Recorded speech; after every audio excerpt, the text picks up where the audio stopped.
In this next module, I'm going to talk about the issues of ghostwriting and guest authorship.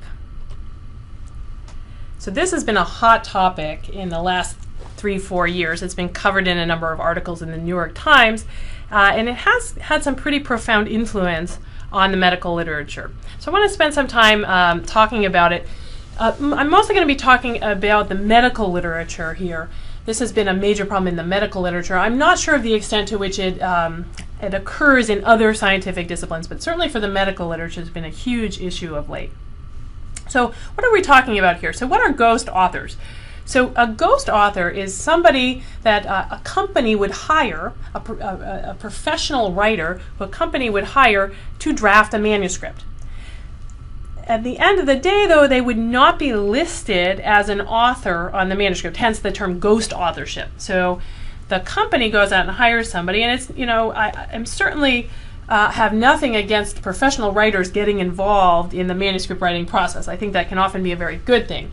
The problem is in the lack of transparency, that the person drafting the manuscript is paid by a drug company, is probably given the message that they're supposed to be putting across by the drug company, and yet there's no transparency on that on the final draft. It comes across oftentimes, some of these articles are then given a guest or honorary authorship, which I'll talk about in a minute, to make it look like an academic wrote that.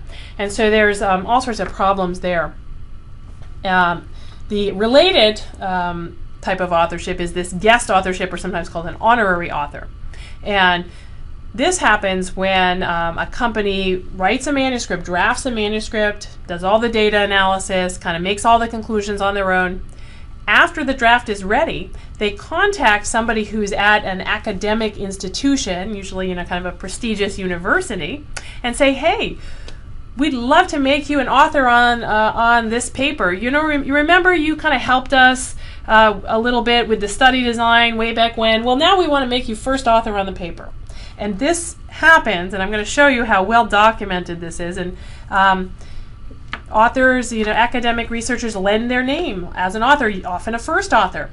And it's a benefit for sort of a tit-for-tat relationship. So it's a benefit for the academic researcher, because oftentimes these drug company studies are major clinical trials that get published in major journals, so they boost the academic researcher's academic resume for things like promotion.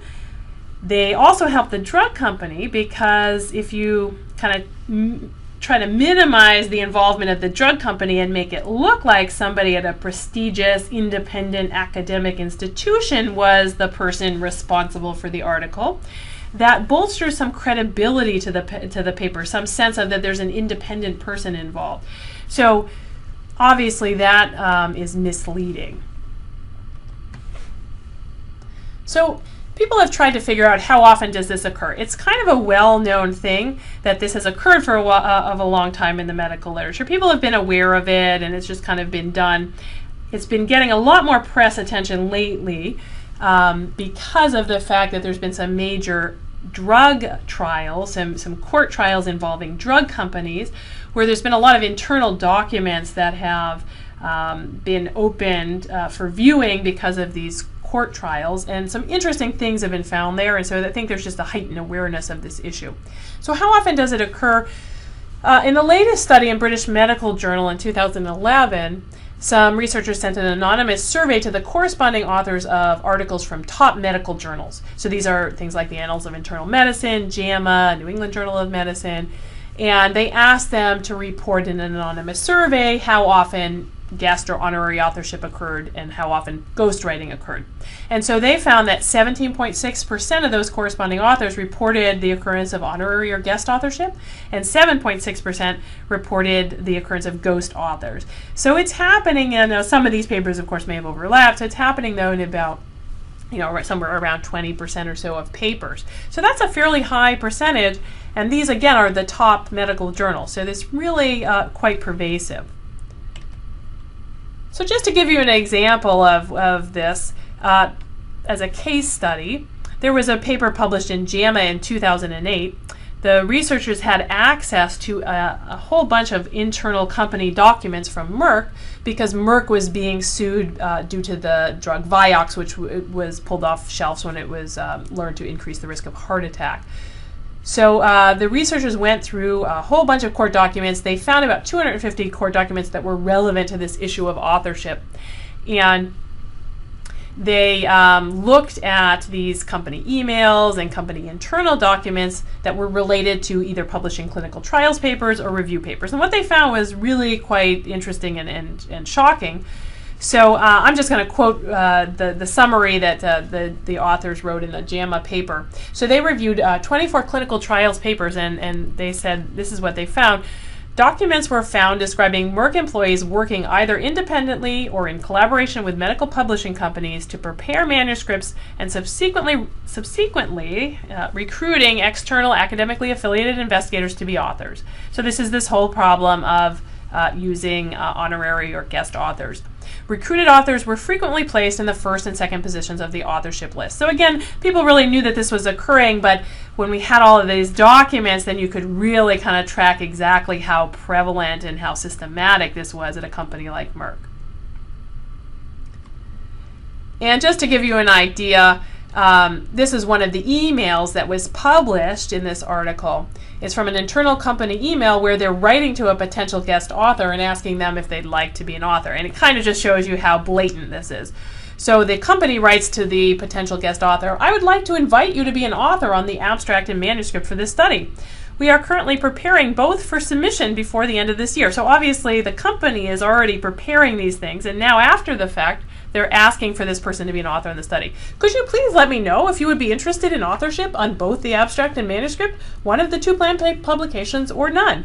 So it's like, well, authorship is just this, thing that the company has to give out, and the researcher can choose whether or not they want to be an author on any of these things. So you can see really that this is truly guest authorship.